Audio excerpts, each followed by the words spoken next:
हरे कृष्णा कृष्णा कृष्णा हरे हरे, हरे राम राम राम हरे हरे। हरे कृष्णा। आप सभी भक्तों का हार्दिक स्वागत है आज की श्रीमद् भागवतम की इस कक्षा में। स्वागतम सुस्वागतम।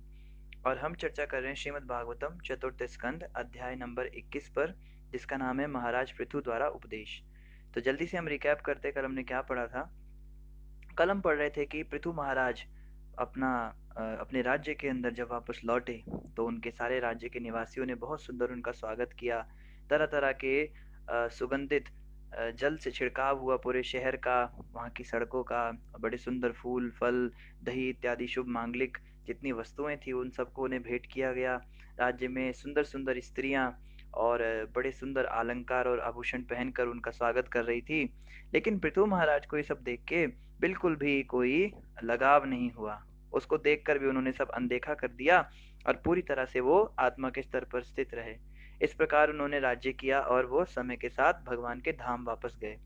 तो आइए इसी श्रृंखला में आज हम पढ़ेंगे श्रीमद् भागवतम चतुर्थ स्कंद अध्याय 21 और श्लोक संख्या 8 से हम प्रारंभ करेंगे। सूत उवाच।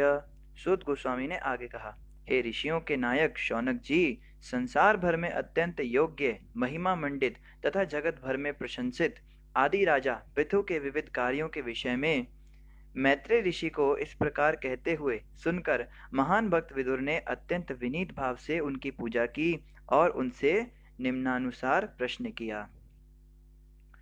तो मैत्रेय जी ने कहा था विदुर जी को कि आप मुझे पृथु महाराज के बारे में और थोड़ा डिटेल से बताइए। आपको याद होगा कि हम पढ़ रहे थे वंशावली प्रहलाद इनकी ध्रुव महाराज की। तो वंशावली में अचानक से राजा वेण का नाम आया, फिर राजा पृथु का नाम आया। तो वहीं पे इन्होंने उनको रोका कि मैत्रेय जी एक मिनट रुकिए, पहले मुझे बताइए वेण राजा और पृथु महाराज के बारे में बताइए। फिर पृथु महाराज के बारे में थोड़ा बहुत समझाया तो फिर से विदुर जी ने बोला कि मुझे थोड़ा और विस्तार से बताइए। तो और विस्तार से कथा सुनाई। तो अब जो है ये कथा समाप्त हो गई लगभग। पृथु महाराज की उन्होंने बता दिया, भगवत प्राप्ति उनको हो गई लास्ट में। तो फिर से विदुर जी बीच में कुछ प्रश्न करेंगे। तो देखते हैं विदुर जी क्या प्रश्न करना चाहते हैं अब। विदुर उवाच। विदुर जी ने कहा, हे ब्राह्मण मैत्रेय, यह जानकर अत्यंत हर्ष हो रहा है कि ऋषियों तथा ब्राह्मणों ने राजा पृथु का राज्याभिषेक किया। सभी देवताओं ने उन्हें अनेक उपहार दिए और उन्होंने स्वयं भगवान विष्णु से शक्ति प्राप्त करके अपने प्रभाव का विस्तार किया। इस प्रकार उन्होंने पृथ्वी का अत्यधिक विकास किया। तो आपने जो मुझे बातें बताई वो सब मैंने नोट कर ली हैं, सारे पॉइंट्स। उनको कैसे गिफ्ट मिले, कैसे उन्होंने क्या किया है ना, सारी चीजें पॉइंट की उन्होंने, पॉइंट्स को नोट किया। और कहते मुझे बहुत अच्छा लगा सुन के, बड़ी बड़ी खुशी हुई। पृथु महाराज के कर्म इतने महान थे कि उनकी शासन प्रणाली इतनी उदार थी कि आज भी सभी राजा तथा विभिन्न लोकों के देवता उनके चरण चिन्हों पर चलते हैं। भला ऐसा कौन होगा जो उनकी कीर्तिमय कार्यों को सुनना नहीं चाहेगा। उनके कर्म इतने पवित्र तथा शुभ हैं कि उनके संबंध में पुनः पुनः सुनना चाहता हूँ। लो जी, अभी भी इनका मन तृप्ति नहीं हो रहा है। मैत्रेय जी बार बार कथा स्टॉप करके आगे बढ़ना चाहते हैं, पर विदुर जी तो आगे बढ़ने ही नहीं दे रहे। अभी कह रहे हैं कि मुझे और बताइए थोड़ा पृथु महाराज के बारे में, और भी मुझे बार बार सुनने का इच्छा कर रहा है, थोड़ा और बताइए। मैत्रेय उवाच।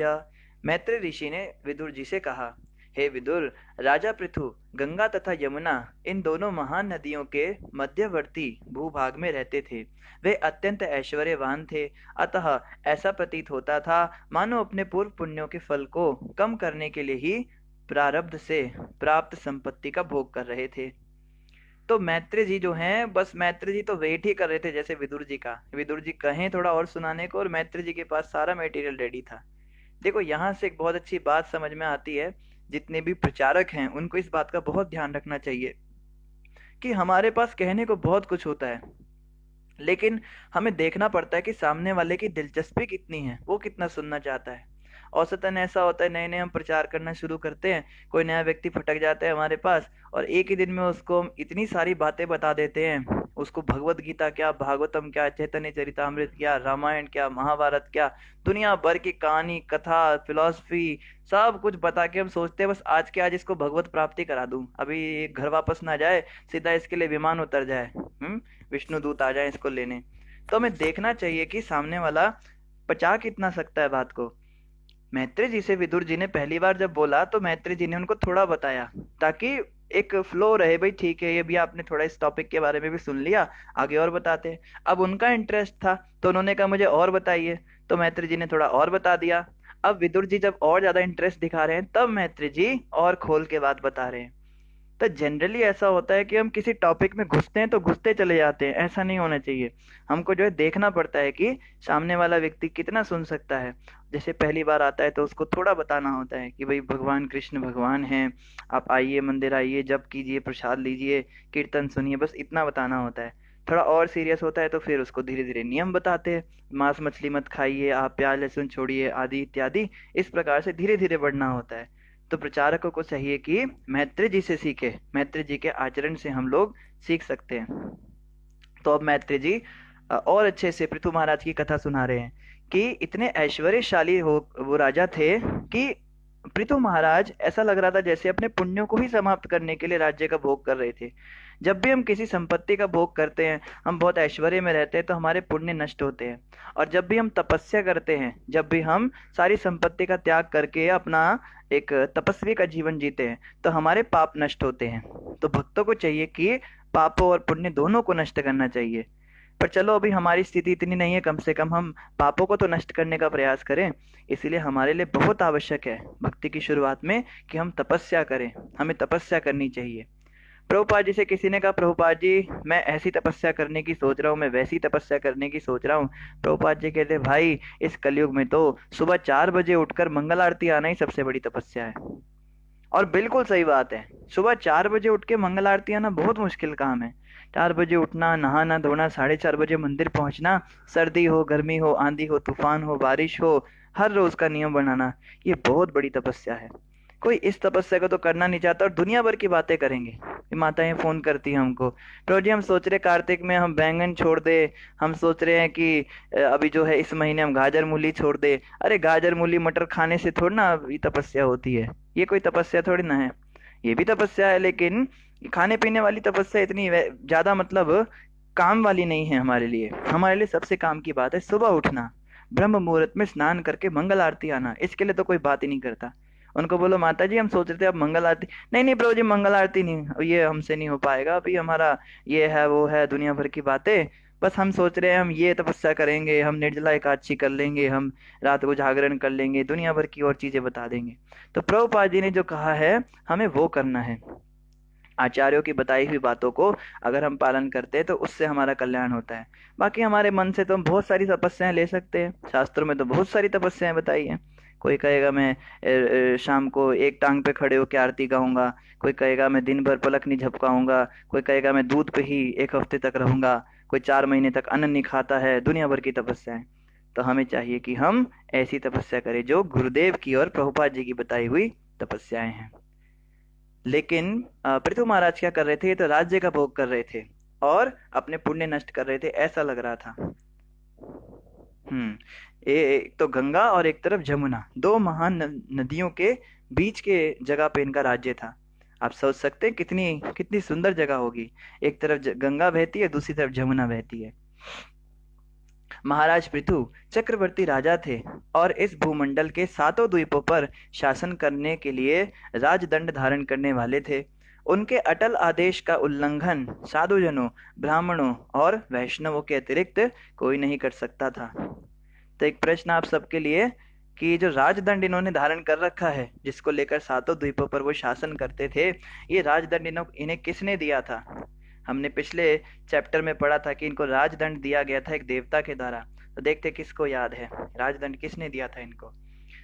और आगे यहाँ पे बता रहे हैं उनके अटल आदेश का कोई भी व्यक्ति उल्लंघन नहीं कर पाता था। वैष्णव हो, ब्राह्मण हो, साधुजन हो, ये सभी के सभी जो हैं ये तो इनसे बहुत प्रेम करते थे, पर इनके अलावा जितने भी लोग थे सभी इनकी बात मानते थे। एक बार राजा पृथु ने एक महान यज्ञ संपन्न करने का व्रत लिया, जिसमें ऋषि, ब्राह्मण, स्वर्गलोक के देवता तथा बड़े बड़े राजऋषि एकत्र हुए। तो इन्होंने सोचा एक और बड़ा यज्ञ मैं करूंगा, उसमें स्वर्गलोक के देवता, ब्राह्मण, क्योंकि राजाओं का कार्य क्या था, त्रेता युग में यज्ञ करना ही यज्ञ पुरुष को प्रसन्न करना होता था। कलयुग में तो केवल नाम जप ही है। तो कलयुग के जितने गृहस्थ हैं उनको तो बस यही सोचना चाहिए, अब हरिनाम संकीर्तन रखवाते हैं, अब घर में कीर्तन रखवाते हैं, अब ये हमारे यहाँ शादी हम कीर्तन रखवाते हैं। बहाने ढूंढने चाहिए कीर्तन रखवाने के, संकीर्तन रखवाने के, क्योंकि युग धर्म है ना, उस युग का धर्म था यज्ञ करना, तो उस समय बहाने ढूंढते थे राजा लोग, अब यज्ञ कराएं अब यज्ञ कराएं। तो हमें भी कीर्तन रखवाने के बहाने ढूंढने चाहिए। जन्मदिन हो तो कीर्तन रखवा लिया, कोई घर में बच्चा पैदा हुआ तो कीर्तन रखवा लिया, इवन कोई मर भी गया तो कीर्तन रखवा लिया। कीर्तन रखवाने के लिए कोई नियम नहीं। हरे कृष्ण कृष्ण कृष्ण हरे हरे, हरे राम राम राम हरे हरे। कहा गया है, आप जपे औरन को जपाए, ताकि महिमा कही न जाए। जो व्यक्ति स्वयं भी जप करता है और दूसरों को भी नाम जपाता है, उसकी महिमा कौन गा सकता है भला। तो तीनों लोगों के अंदर वो व्यक्ति सबसे ज्यादा अधिक दयालु है, सबसे अधिक पुण्यशाली है, जो हरिनाम संकीर्तन करता है और कराता है। तो इस प्रकार से क्या हुआ, इन्होंने जब यज्ञ करने की ठानी तो क्या हुआ, उस महान सभा में महाराज पृथु ने सर्वप्रथम समस्त सम्मान्य अतिथियों की उनके पदों के अनुसार यथा योग्य पूजा की। फिर वे उस सभा के मध्य में खड़े हो गए। ऐसा प्रतीत हुआ मानो तारों के बीच पूर्ण चंद्रमा का उदय हुआ हो। तो सभा लगाई और उसमें बहुत सम्मानीय लोग आ रहे हैं, ब्राह्मण आ रहे हैं, देवी देवता आ रहे हैं, अलग अलग लोकों से आ रहे हैं। जैसे दक्ष प्रजापति की सभा में आए थे ना, सब अलग अलग इंटरगैलेक्टिक प्लैनेट से आए थे, तो वैसे बहुत सारे यहाँ पे देवी देवता आ रहे हैं, और जिसका जैसा पद है उसके अनुसार सबकी यथा योग्य पूजा हो रही है। जो सीनियर्स हैं उनको ऊंचा आसन दिया जा रहा है, जो जूनियर्स हैं उनको थोड़ा नीचा आसन दिया जा रहा है, जो जिस पद पे है उसके अनुसार उनके आसन लगाए गए हैं। और ऐसे उनके बीच में वो महाराज पृथु ऐसे खड़े हैं मानो तारों के बीच में चंद्रमा हो। राजा पृथु का शरीर अत्यंत ऊंचा और पुष्ट था, तो इनका कद लंबा था और उनका रंग गोरा था। उनकी बाहें पूर्ण तथा चौड़ी और नेत्र उदीयमान सूर्य के समान चमकीले थे। उनकी नाक सीधी, मुख अत्यंत सुंदर तथा व्यक्तित्व सौम्य था। मुस्कान से युक्त उनके मुख में दांत सुंदर ढंग से लगे थे। तो पृथु महाराज कैसे थे, उनकी जो पर्सनालिटी थी वो बड़ी माइल्ड थी, बहुत सौम्य व्यवहार के थे, बहुत कोल्ड व्यवहार के नहीं थे। बहुत गुस्सा करना और एटीट्यूड, कहते हैं ना एटीट्यूड में रहना चाहिए, आजकल एटीट्यूड का बड़ा फैशन चला है, एटीट्यूड होता है लोगों में, ये एटीट्यूड फैटीट्यूड नहीं रखते थे, सौम्यता रखते थे।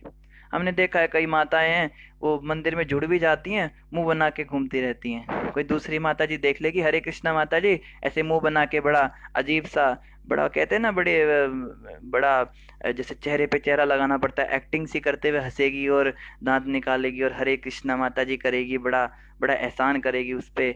ये देख के हमें बड़ा दुख होता है। भक्ति में आने के बाद भी लोगों का ये हाल है। चलो बाहर आपका ये हाल तो समझ में आता है, वैष्णव समाज में जब हम होते हैं तो हमारे अंदर सरलता आनी चाहिए। पृथु महाराज का जो पर्सनैलिटी था वो बड़ा सौम्य था, उनका व्यवहार सबके प्रति बड़ा दयालु था। और ऐसा मत समझिए कि पृथु महाराज से सब प्रेम करते थे। देखिए ना पीछे इंद्र ने कितनी सारी गड़बड़ की उनके साथ में, लेकिन पृथु महाराज की मजाल है जो उन्होंने किसी के साथ भी कुछ बुरा माना हो।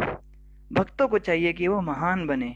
पता नहीं हम महान क्यों नहीं बन पा रहे हैं, हम छोटी छोटी बातों में गुस्सा करते हैं। मान लीजिए एक प्रभु जी का किसी प्रभु जी से झगड़ा हो गया, तो उसने उसको कुछ बोल दिया, अब दूसरा भी बोलेगा कि तुम क्या बोलते हो मुझे, मैं बताता हूँ तुमको। फिर वो व्यक्ति कैसे अपने आप को सही ठहरा सकता है? जब आपने भी उससे झगड़ा कर दिया तो फिर आप में उसमें फर्क क्या रह गया, ये बताइए। अब कल को अगर अथॉरिटी को या बड़े सीनियर को या इवन भगवान को भी देखना हो कि चलो मैं इसको थोड़ा इसकी साइड ले लूं, लेकिन भगवान कैसे साइड लेंगे आपकी, बताइए। आप भी उसके साथ लड़ाई कर रहे हो, वो भी आपके साथ लड़ाई कर रहा है, तो कम से कम भगवान को भी तो एक ऑप्शन देना चाहिए ना। भगवान को हमें एक बहाना तो देना चाहिए हमारी साइड लेने का, हम चुपचाप सहन करें। नए लोग जो होते हैं ना, गुरु महाराज एक बहुत अच्छी बात बोलते हैं। महाराज कहते हैं, क्षमा बड़न को चाहिए छोटन को उत्पात, क्या विष्णु का घट गया जो भृगु ने मारी लात। कि क्षमा बड़न को चाहिए, बड़े लोगों को चाहिए वो क्षमा करें, छोटन को उत्पात, छोटे लोग तो उत्पात ही करते हैं। जब हमारे बच्चे घर में उत्पात करते हैं तो बड़े क्षमा करते हैं ना उनको। तो क्या विष्णु का घट गया जो भृगु ने हमारी लात, भृगु ऋषि ने भगवान विष्णु की छाती पर लात मार दी, तो इससे विष्णु भगवान का क्या घट गया बताइए। विष्णु भगवान तो अपने पद पर स्थित ही थे ना, लेकिन जब उन्होंने भृगु ऋषि को क्षमा किया तो उनकी महानता और बढ़ गई। तो अगर कोई भक्त कभी हमारे साथ में झगड़ा करता है या मुंह बना के हरे कृष्णा करता है या ऐसा कुछ व्यवहार करता है, तीखे शब्द बोल देता है या अजीब अजीब हरकतें करता है या नीचा दिखाने की कोशिश करता है, तो भला हमारा क्या घट जाता है बताइए? हमारी मान प्रतिष्ठा थोड़ी ना घट जाएगी उसके कुछ करने से। वो तो है ही नया व्यक्ति, उसको कौन ध्यान देगा? वो तो पागल है, संसारिक जीव है। अभी अभी भक्ति में जुमा जुमा 4 दिन हुए हैं उसको भक्ति करते हुए। जब भी कोई नया व्यक्ति भक्ति करता है ना, तो उसको लगता है मैं बहुत बड़ा भक्त बन गया। ये साइकोलॉजी है। और ऐसा नहीं है कि हमारे साथ ऐसा नहीं हुआ था। याद कीजिए, जब हम भी नए नए जप करना शुरू किए थे तो कैसे हम घूमते थे बाहर। जैसे कोई शराबी एकदम नई नई शराब पी के आया, उस सीजन की पहली शराब, और वो घूमता है पार्टी में, आज मैंने सबसे महंगी वाली चढ़ा रखी है, कैसे चलता है। ऐसी हमारी स्थिति थी उस समय। हम चलते थे तो लोगों को देखना भी पसंद नहीं करते थे। हम तो जप करने लगे, हम तो इस्कॉन डिवोटी हो भी बड़ा हो गया। लेकिन हमको चाहिए कि हम उसे क्षमा करें, हमें महान बनना है। ऐसा करने से भगवान खुश होते हैं, इसलिए ऐसा करना चाहिए। इसलिए छोटी छोटी बातों पे झगड़ना हमें बड़ा बुरा लगता है। चलो, नया व्यक्ति तो नया, उसको क्या बोले। पुराने भक्तों को समझाने लगो तो वो कहते हैं प्रभु जी आप तो हमें ही बोलते हो, उसको कभी कुछ बोलते नहीं हो, आपको दिखता नहीं है वो माता ऐसा करती है वैसा करती है। अरे वो जैसा करती है तुम देखो ना, तुम तो इतनी पुरानी हो, तुम तो इतनी पुरानी हो, तुम क्यों उनके साथ में उलझती हो? तो हमें समझना है कि पृथ्वी महाराज के जैसा ये जो सौम्य व्यवहार है ये हमारे अंदर आए। और दूसरा गुण यहाँ बताया कि उनके मुख में हमेशा सुंदर मुस्कान रहती थी, उनके दांत दिखते थे सुंदर सुंदर। मुस्कान रहनी चाहिए चेहरे पर।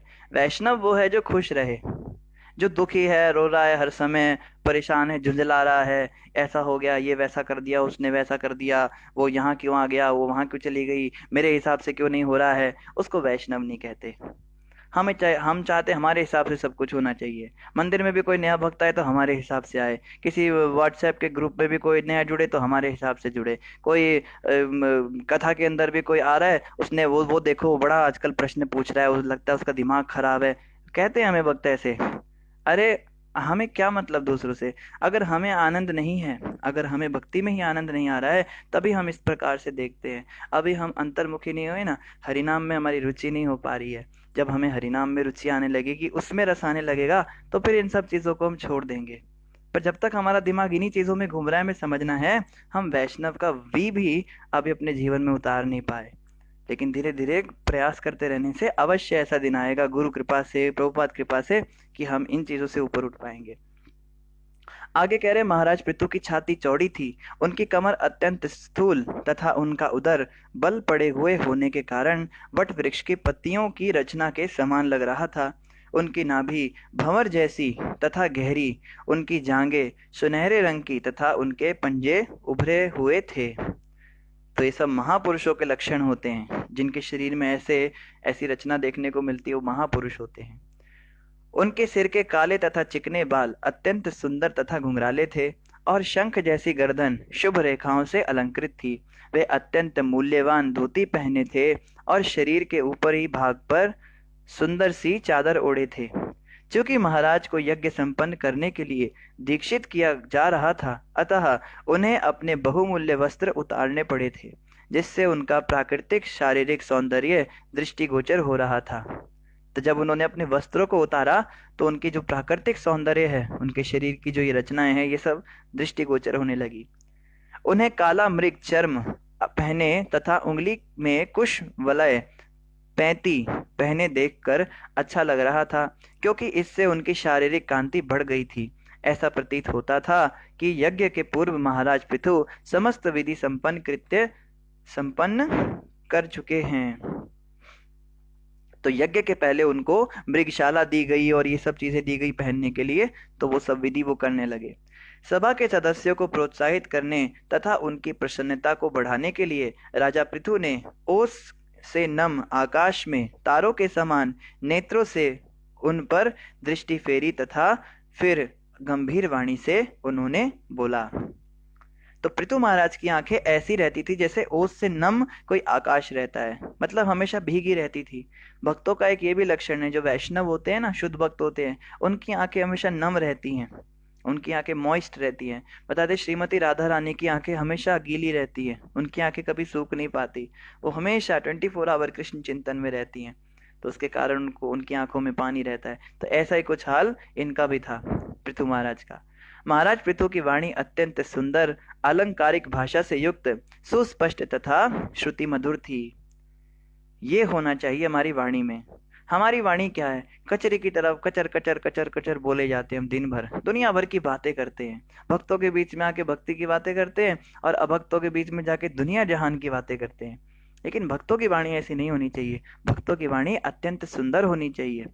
सुंदर मतलब सुनकर अच्छा लगे सामने वाले को। अभी हम कोई कुछ बात बोलते तो सामने वाले को गुस्सा ही आ जाता है, क्या बात बोल दी, किसी का दिल दुख जाता है ना। हमारे साथ तो ऐसा होता है। लेकिन पृथु महाराज की वाणी ऐसी थी कि सुंदर लगती थी, सुनने वाले को आनंद आता था और सुनने की इच्छा करती थी। जैसे हम देखते हैं प्रभुपाद जी की वाणी। आप में से सभी भक्तों से प्रार्थना है, प्रभुपाद जी के भजन सुना कीजिए। यूट्यूब में प्रभुपाद जी के सारे भजन अवेलेबल हैं। प्रभुपाद जी जब गाते थे ना तो ऐसा आनंद आता है, उनकी वाणी में पता नहीं क्या मिठास है, लगता है बस घंटों घंटों सुनते जाओ सुनते जाओ, इतनी मधुर वाणी है। तो भक्तों की वाणी ऐसी हो जाती है और अलंकारिक भाषा से युक्त थी। भक्तों को चाहिए कि अलंकारिक भाषा का प्रयोग करें। मतलब बात अगर बुरी भी है तो इस प्रकार से बोली जाए कि सामने वाले व्यक्ति को बहुत अच्छा लगे सुन के, कि बहुत अच्छा किया आपने मुझे मेरा दोष बताया। हम तो किसी को कुछ काम बता रहे, ए माता तेरे को पता नहीं है जब अशुद्धि काल होता है तो मंदिर में नहीं आना चाहिए, तो तुलसी की परिक्रमा कर रही है, चल निकल यहाँ से। हैं, गुस्सा गुस्से में बोलते हैं। वो कहेगी अच्छा तुम ज्यादा वो हो रही है, तुम कहाँ से आई है मुझे बताएगी तू बात। या कोई भक्त अगर कभी प्रसाद ले रहा होता है तो दोनों हाथों का प्रयोग कर ले, ए प्रभु तेरे को दिमाग नहीं है, तेरे को इतना नहीं पता सीधे हाथ से प्रसाद लेना होता है, बायां हाथ क्यों लगा रहा है तू। गुस्सा कर देते हैं उस पे। तो भाषा ऐसी होनी चाहिए कि सामने वाले को बुरा भी नहीं लगना चाहिए। अलंकारिक भाषा होनी चाहिए, सुस्पष्ट। लेकिन क्या होना चाहिए? स्पष्ट भाषा होनी चाहिए। ऐसा भी नहीं कि इतनी गोल गोल जलेबी जैसी बातें कर दो कि सामने वाले को पता ही नहीं चले कि आप बोल क्या गए। वो बेचारा 2 3 4 दिनों तक यही सोचता रहे कि प्रभु जी ने बोल क्या दिया मुझे। स्पष्टवादी भी होना चाहिए। अगर कुछ दिखता है तो बोलना भी चाहिए, भैया आपके अंदर ये है, हम देख रहे हैं, आप मंदिर आते हो, आपको जो है तरीके से रहना चाहिए। और श्रुति मधुर होना चाहिए। श्रुति मधुर मतलब कानों को लगना चाहिए जैसे बहुत आह्लाद मिल रहा है। भक्त जब कुछ भी बात बोलते हैं तो उनकी उनकी आवाज कानों में इतनी मीठी लगती है, इतनी मधुर लगती है, मन करता है बस घंटों घंटों सुनते जाएं इनको। समझ में कुछ नहीं आ रहा क्या बोल रहे हैं, मगर सुनने का बड़ा अच्छा लगता है। हमें याद है जब हम नए नए इस्कॉन संस्था में जुड़े थे तो हम प्रवचन सुनते थे एक प्रभु जी के। वो प्रभु जी की आवाज हमें इतनी अच्छी लगती थी, हम उनके लेक्चर में बस उनकी आवाज सुनने के लिए जाते थे। वो बोलते क्या थे कुछ समझ नहीं आता था उस समय, सब बातें बाउंसर जाती थी सिर के ऊपर से, पर उनकी आवाज इतनी अच्छी लगती थी, हम उनकी उनकी आवाज से बड़े आकर्षित थे। तो भक्तों के अंदर ये गुण आने चाहिए कि आवाज मधुर हो जाए, वाणी गंभीर हो जाए, अलंकारिक भाषा का प्रयोग हो। ये सब हमें अपने अंदर लाने का प्रयास करना है, हमें कोशिश करनी है कि ये गुण हमारे अंदर आ सके। उनके शब्द अत्यंत गंभीर तथा अर्थवान थे। शब्द जो हैं वो गंभीर होने चाहिए। गंभीर मतलब सीरियस टोन में बात करनी चाहिए। ये नहीं हमेशा मजाक उड़ा रहा है, हमेशा हा हा ही कर रहा है ना। कभी कभी चलता भी है, जोक्स भी जरूरी होते हैं, पर हमेशा नहीं। जब गंभीर बात हो रही तो गंभीरता भी आनी चाहिए और अर्थवान बातें होनी चाहिए, बातों का कुछ मतलब हो। ये नहीं कुछ भी बोले जा रहा है। कृष्ण कथा करने के लिए बिठाया एक प्रभु जी को व्यास आसन पे, और वो तो बस पता नहीं क्या क्या बोले जा रहा है, ना उसको पता चला उसने क्या बोल दिया, ना सुनने वाले को पता लगा। सब हा हा ही कर रहे हैं, तालियां बजा रहे हैं। लेक्चर के बाद पूछा भाई समझ में आया सबको? कहते समझ तो कुछ नहीं आया प्रभु जी, पर मजा बड़ा आ गया आज। तो क्या क्या सुना तुमने, क्या तुम्हें मजा आ गया? कोई जोकर थोड़ा ना है वो। अर्थवान बातें होनी चाहिए, हम जो भी बोले उसका कुछ मतलब होना चाहिए। ऐसा प्रतीत हो रहा था मानो वे बोलते समय परम सत्य संबंधी अपनी निजी अनुभूति व्यक्त कर रहे थे, जिससे वहां पर उपस्थित सभी लोग लाभ उठा सके। तो वैष्णव जन जो होते हैं, साधु जन जो होते हैं, जो हमसे श्रेष्ठ गुरुजन होते हैं, वो अपनी बातों के अंदर अपने अनुभवों के साथ बात करते हैं। हम जब भी कोई बात, जैसे मैं हूँ ठीक है, मैं कुछ भी बात बोलता हूँ तो वो तो शास्त्रों से थ्योरी बोल देता हूँ, भाई यहाँ पे ऐसा लिखा है, इसको ऐसे समझना है, इसको वैसे समझना है, दुनिया भर की बातें मैं बोल देता हूँ। पर मेरे अपने कोई अनुभव तो है नहीं जीवन में। लेकिन जो श्रेष्ठ गुरुजन होते हैं वो जब कोई बात बोलते हैं तो वो अनुभव से बोलते हैं। उन्होंने उन चीजों को रियलाइज किया, अपने जीवन में उतारा है, उनके जीवन में वो सब घटनाएं घटी हैं, उसके अनुसार वो बात करते हैं। इसीलिए हम बार बार कहते हैं प्रभुपाद जी के लेक्चर सुनो, गुरु महाराज के लेक्चर सुनो। इसलिए बार बार हम अपील करते हैं। आप में से कितने वक्त है जो सुनते हैं रेगुलर? जरा बताइए कमेंट पर। तो हमें पता लगे कौन कौन सुनते हैं। गंभीर वाणी तो बहुत अच्छा, बाकी सब भी ठीक है, लेकिन थ्योरी और प्रैक्टिकल में अंतर होता है। हम तो थ्योरी थ्योरी सुना देते हैं यहाँ पे, पर जिन संतों ने जीवन में बातों को उतारा है उनकी वाणी में अलग ही एक प्रभाव होता है। राजो वाचा, तो ऐसी ही सुंदर वाणी में महाराजा पृथु ने क्या बोला?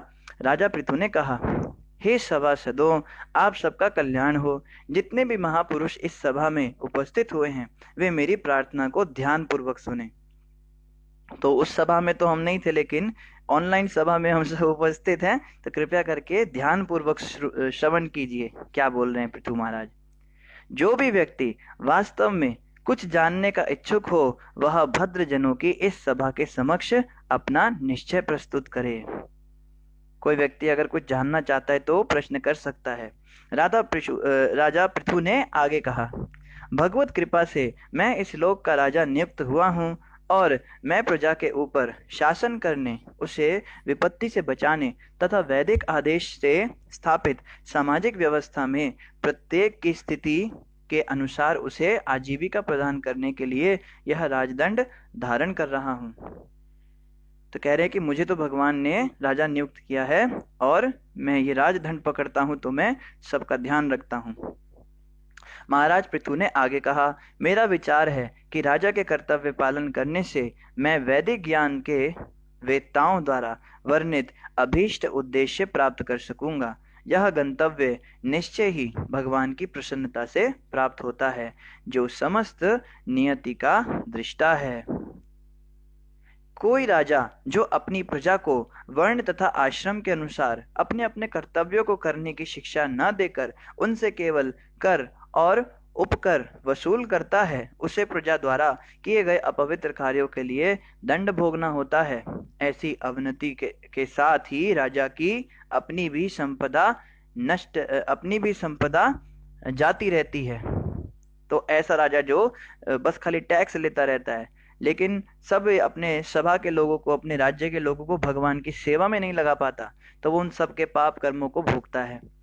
पृथु महाराज ने आगे कहा, अतः प्रिय प्रजाजनों, तुम्हें अपने राजा की मृत्यु के बाद उसके कल्याण के लिए वर्ण तथा आश्रम की अपनी अपनी स्थितियों के अनुसार अपने अपने कर्तव्यों का उचित ढंग से पालन करना चाहिए और उसके साथ ही अपने हृदयों में भगवान का निरंतर चिंतन करना चाहिए।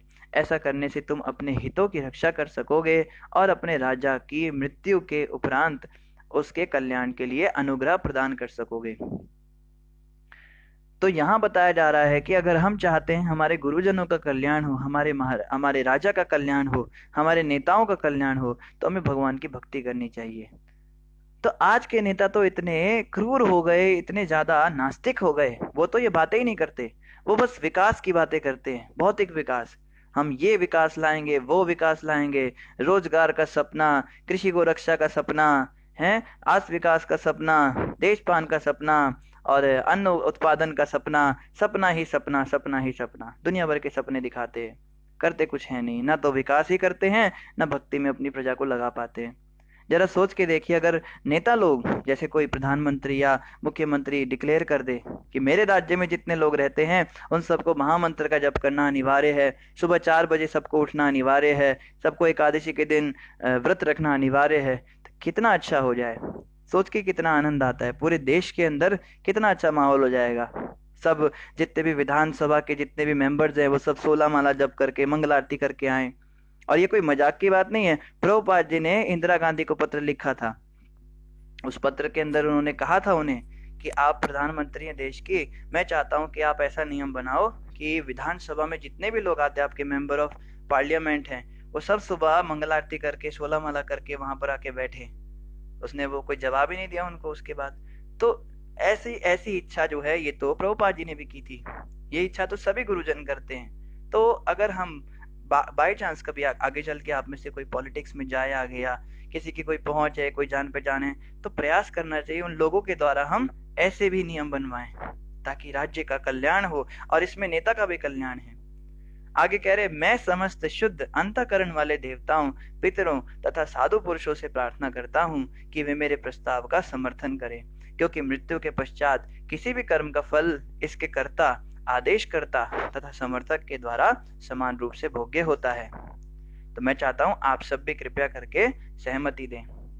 माननीय देवियों तथा सज्जनों, शास्त्रों के प्रामाणिक कथनों के अनुसार कोई ऐसा परम अधिकारी होना चाहिए जो हमें अपने अपने वर्तमान कार्यों के अनुसार पुरस्कृत कर सके।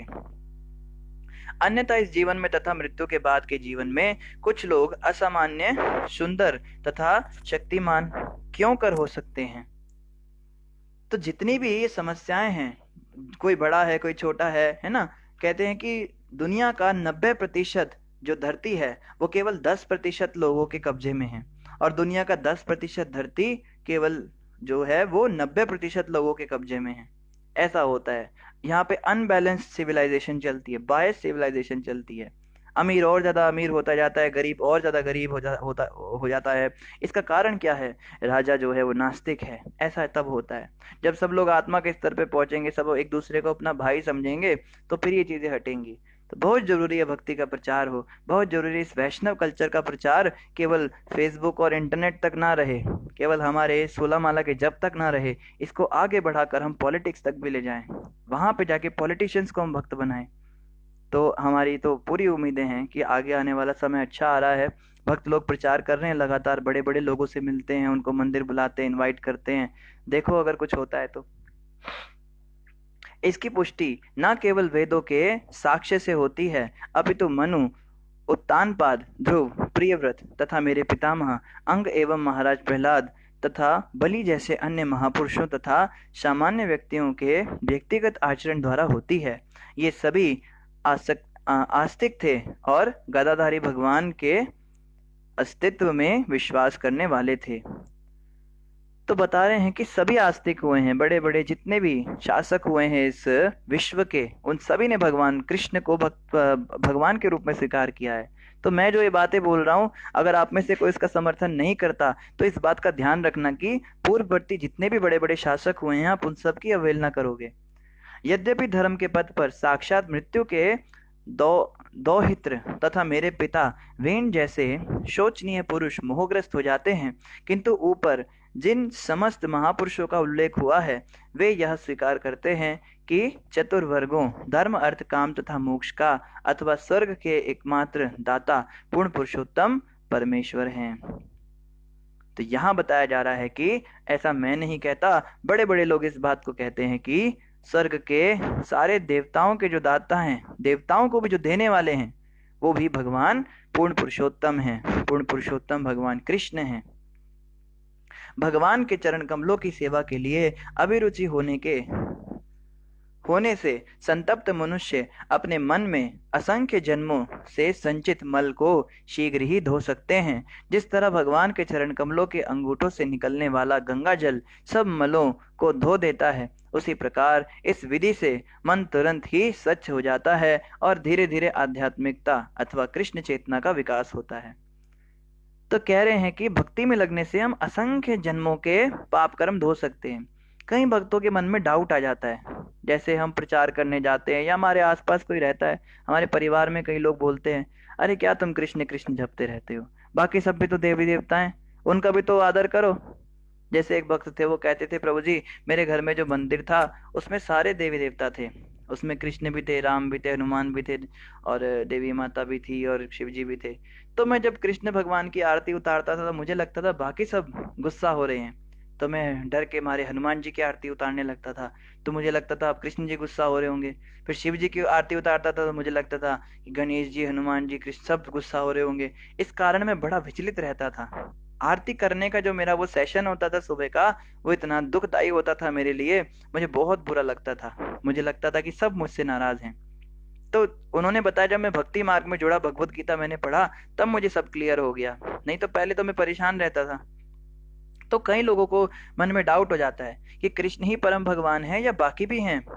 चलो ये इस्कॉन वाले मानते हैं, तो इस्कॉन वालों की फिलॉसफी है, ये बड़ा अच्छा नया नारा चला है, ये इस्कॉन वाले हैं ना, ये लोग कृष्ण को भगवान मानते हैं। हम वो वाले हैं तो हम जीसस को भगवान मानते हैं। तो कोई कहता है हम अल्लाह को भगवान मानते हैं, कोई कहेगा हम शिव जी को भगवान मानते हैं, कोई कहेगा हम देवी को भगवान मानते हैं, कोई कोई तो इतने महानुभाव है वो कहते हैं हम तो खुद को ही भगवान मानते हैं। एक ओशो धारा चली है, वो कहते हैं हम सब स्वयं ही भगवान हैं। कोई कहेगा हम साईं बाबा को भगवान मानते हैं, दुनिया भर की बातें। तो आप अब उस समय कंफ्यूज हो जाओगे, आप कहोगे भाई हम तो गीता पढ़ते हैं, उसमें तो ऐसा लिखा है। कहेंगे गीता पढ़ते हो, हम शिव पुराण पढ़ते हैं, हम बाइबल पढ़ते हैं। तो फिर क्या जवाब दोगे उनको? सारी बातें ही फेल हो गई, शास्त्रों को ही उन्होंने गलत ठहरा दिया। तब जो है ये वाला फॉर्मूला काम आता है, ये ब्रह्मास्त्र छोड़ना होता है तब उन लोगों के ऊपर कि देखो ऐसा मैं ही नहीं कहता, ब्रह्मा जी जिन्होंने संसार बनाया, इवन बड़े बड़े देवी देवता शिव जी ये भी इस बात को मानते हैं कि कृष्ण ही परम भगवान हैं। इवन जो जीसस क्राइस्ट थे वो भी इस बात को मानते हैं। उन्होंने कभी नहीं कहा, पूरी बाइबल पढ़ी हमने, उसमें उसमें उन्होंने कहीं नहीं कहा कि मैं भगवान हूँ। उन्होंने हमेशा यही कहा कि मैं तो भगवान का पुत्र हूँ। या मोहम्मद हुए, मोहम्मद ने भी कभी नहीं कहा मैं भगवान हूँ, वो कहते थे मैं तो उनका रसूल हूँ। मोहम्मद रसूल अल्लाह, या इला इल्लल्लाह मोहम्मद रसूल अल्लाह, मोहम्मद तो उनका रसूल है, मैं तो दास हूँ उनका। तो भगवान होने की घोषणा तो किसी ने नहीं की, केवल कृष्ण ने ही भगवत गीता में बोला कि मैं भगवान हूँ। अगर कोई शिव पुराण को ध्यान से पढ़े, देवी पुराण को ध्यान से पढ़े, कुर्म पुराण, कोई भी पुराण पढ़े, तो किसी भी पुराण में कोई भी देवी देवता स्पष्ट रूप से नहीं कहते कि मैं भगवान हूँ। उनकी स्तुतियां होती हैं। जैसे भागवत में भी स्तुति हुई, ब्रह्मा जी की स्तुति हुई तो बोला आप ही सब बनाने वाले हो, ये करने वाले हो। पीछे शिव जी की स्तुति हुई थी तो उसमें भी बोला था आपके द्वारा ही सब कुछ होता है। तो जब स्तुति की जाती है किसी देवता की तब भक्त ऐसा बोलते हैं। जैसे कोई बच्चा है, वो अपने पापा के पास आता है, पापा आप दुनिया के सबसे अच्छे पापा हो। अब पापा भी तो इस बात को जानता है ना कि मैं सबसे अच्छा पापा नहीं हूँ, क्योंकि मुझसे भी अच्छे अच्छे पापा हैं दुनिया में। लॉजिकली अगर बात करें, प्रैक्टिकली बात करें, पर वो अपने बेटे को थोड़ा ना बोलेगा बेटा तुम्हें गलत लगता है, मैं सबसे अच्छा पापा नहीं हूँ, मुझसे अच्छे पापा बहुत है दुनिया में। बेटा कहेगा नहीं नहीं पापा मैं तो बस आपको जानता हूँ। तो भक्त की ऐसी भावना होती है अपने अपने देवता के प्रति, अपने इष्ट देव के प्रति, कि वो उनकी स्तुति करता है, आप ही परम भगवान हैं। यमदूत तो यमराज को ही परम भगवान मानते हैं, उन्हें तो पता ही नहीं कि यमराज के ऊपर भी कोई है। तो उन देवों का भी ये कर्तव्य बनता है कि वो कभी इस बात को ना बोलें कि भाई तुम गलत हो मेरे भक्त, मैं सबसे बड़ा नहीं हूँ, क्योंकि ऐसा करने से उस भक्त की श्रद्धा में हानि होती है। इसीलिए हम विभिन्न पुराणों के अंदर पढ़ते हैं कि इनको परम, हम तो देवी भागवत पढ़ते हैं, हम तो वो वाला भागवत पढ़ते हैं, हम तो ब्रह्मा जी का कोई शास्त्र निकाल देंगे, दुनिया भर के शास्त्र आजकल चल रहे हैं, हम तो उसको पढ़ते हैं, उसमें तो क्या है वो परम है। लेकिन आप ध्यान से पढ़ो तो जो देव हैं उसमें वो कभी अपने मुख से नहीं कहेंगे कि मैं परम भगवान हूं, ना वो कहेंगे ना कह सकते हैं। शिव पुराण में शिव जी ने कहीं नहीं कहा कि मैं परम हूँ, मुझसे ऊपर कोई नहीं। देवी भागवत में माता जी ने कभी नहीं कहा कि मैं परम हूँ, मुझसे ऊपर कोई नहीं। किसी भी पुराण में ऐसा नहीं है।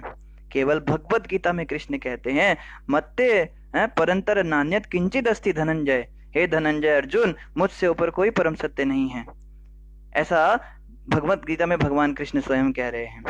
तो हमें इस निष्कर्ष को समझना है कि बड़े बड़े आचार्यों ने, रामानुजाचार्य ने, शंकराचार्य ने और विष्णु स्वामी ने या चैतन्य महाप्रभु ने, नारद जी ने, अर्जुन ने, भीष्म देव ने और इन्होंने जितने भी हुए, सुखदेव गोस्वामी हुए हैं, या इवन व्यास देव जी जिन्होंने सारे शास्त्रों को लिखा है, देवी भागवत शिव पुराण आदि इन सब की रचना करने वाले व्यासदेव स्वयं कह रहे हैं, निष्कर्ष में देता हूँ, एते चांस कला वया पुंसाम कृष्णस्तु भगवान स्वयं।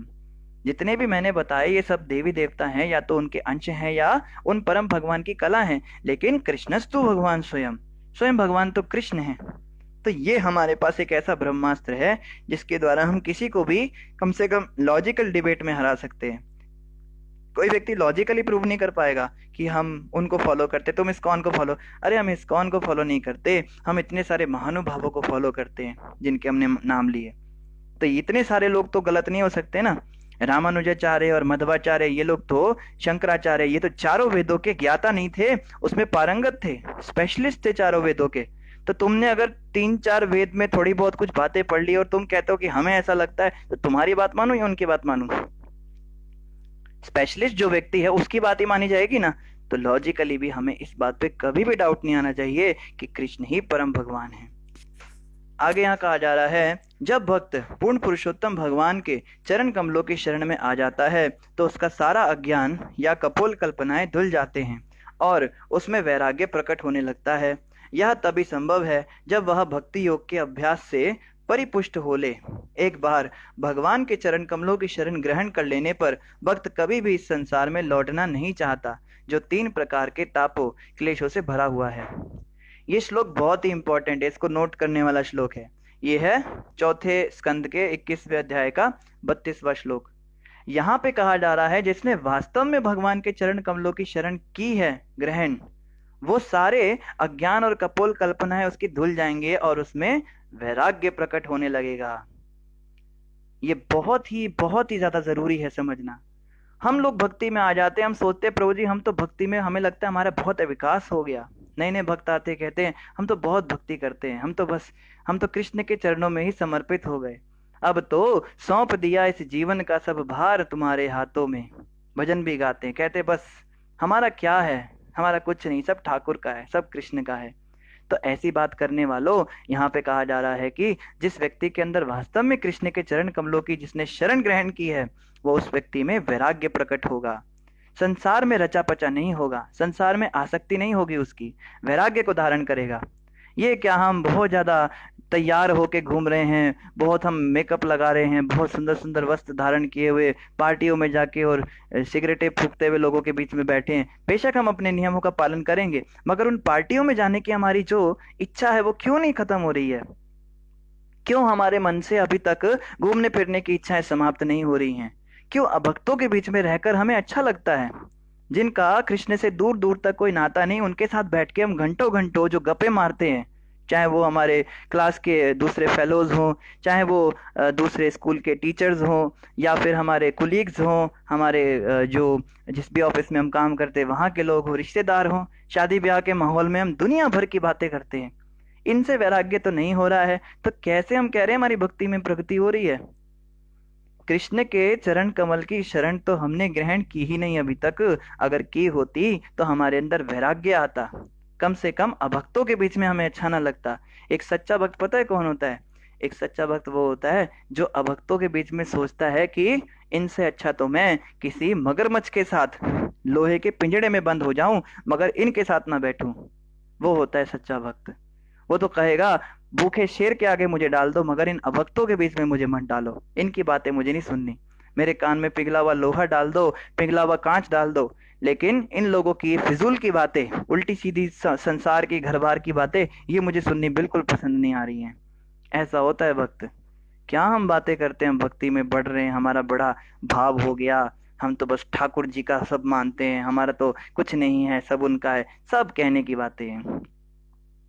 ड्रामा करते हैं हम लोग। मैं अपनी बात करता हूँ, हम भी मुझ में भी कई बार अहंकार आ जाता है, मेरी भक्ति बहुत बढ़ रही है, लेकिन उसकी पोल पट्टी ऐसे श्लोकों से खुलती है। ये श्लोक कोई नहीं बोलेगा, बड़ी बड़ी भागवत कथाओं में बोलेंगे, अजी आप बस घर में रहो, काम धंधा अच्छे से करो, बच्चों का ध्यान रखो, अपने माँ बाप की सेवा करो, परिवार के साथ अच्छे से रहो, मोटिवेशनल स्पीकर बन गए सब भागवत प्रवक्ता।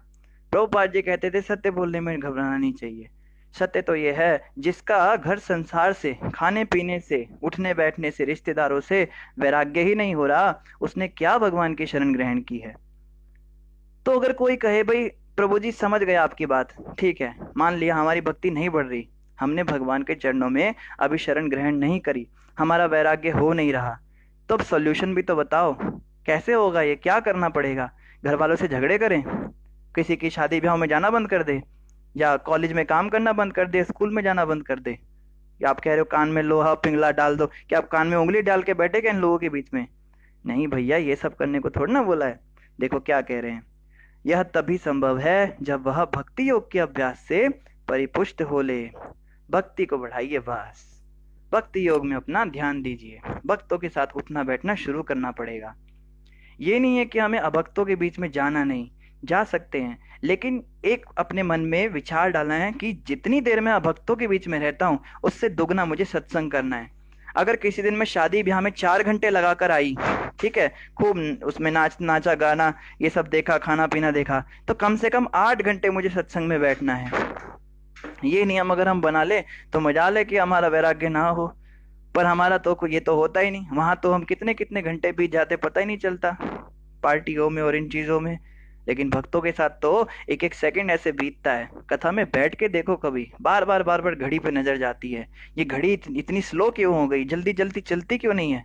2 घंटे पहले भी इसमें 7:30 बजे थे, 2 घंटे बाद भी इसमें अभी तक 7:45 बजे हैं। ऐसा लगता है ना, कथा सुनना तो इतना भारी लगता है। तो हमारी ऐसी रुचि नहीं बन पा रही कथा में, हमारा तो उल्टा हो रहा है। तो इस बात से हमें समझना है कि कितना मुश्किल है, अभी कितने दूर हैं भगवान से। दूर नगरी, बड़ी दूर नगरी, अभी तो बहुत दूर है भगवान की नगरी। लेकिन यहाँ कहा गया है अभ्यास, अभ्यास से परिपुष्ट हो ले, अभ्यास करते रहिए। धीरे धीरे धीरे धीरे अगर हम साधना बढ़ाएंगे, अपनी जप बढ़ाएंगे, भक्तों का संग बढ़ाएंगे, साधु संगति बढ़ाएंगे, हरिनाम संकीर्तन में जाना शुरू करेंगे, तो ऑटोमेटिक हमारा संसार से वैराग हो जाएगा। फिर हमें झगड़े नहीं करने पड़ेंगे, किसी के साथ हमें कान में उंगली डाल के नहीं बैठना पड़ेगा। वो लोग अपना बोलते जाएंगे और हम ध्यान ही नहीं देंगे उनकी बातों पे। हमारे मन में तो यही चलता रहेगा, अरे कल भागवत में हमने सुना पृथु महाराज ने ऐसा किया, परसों हमने ये सुना था शिव जी से दक्ष प्रजापति ने इतनी बड़ी गलती कर दी, हम है ना, ये चिंतन ये सब घूमने लगेगा। कई भक्तों का एक्सपीरियंस है, दुकान में भी बैठे रहेंगे, कोई कस्टमर आ रहा है ठीक है, कोई कस्टमर नहीं आएगा तो दिमाग में यही सब घूमता रहेगा, अरे आज मेरी माला नहीं हुई, कल मेरा जप नहीं हुआ, मेरे कथा छूट गई, कथा भी सुननी थी, अरे उसके बाद क्या हुआ था याद नहीं आ रहा, ये सब घूमने लगता है दिमाग में। और कह रहे हैं एक बार भगवान के चरण कमलों की शरण ग्रहण कर लेने पर, अब मानो कोई व्यक्ति कहे कि प्रभु जी फिर हम करें क्यों ये, ठीक है आपकी ये बात भी हमको समझ में आ गई कि हमें भक्ति करनी है, भगवान के चरणों की शरण ग्रहण करनी है, संसार से हमारा वैराग हो जाएगा, पर हमें मिलेगा क्या? बहुत बड़ी बीमारी है ना हमारी, बिना फायदे के तो हम बाप को भी पानी नहीं पूछते, तो भक्ति क्यों करेंगे भाई, क्या मिलेगा हमको? तो कह रहे हैं अगर ऐसा कर लिया ना, एक बार भगवान के चरणों की शरण ग्रहण कर ली, तो क्या होगा, उसके बाद में भक्त कभी भी इस संसार में लौटेगा नहीं, जो तीनों प्रकार के क्लेशों से भरा हुआ है। यहाँ पे कह रहे हैं मैत्रेय ऋषि या पृथु महाराज कह रहे हैं कि भक्त दोबारा संसार में नहीं लौटेगा, भगवान के धाम चले जाओगे ये मिलेगा।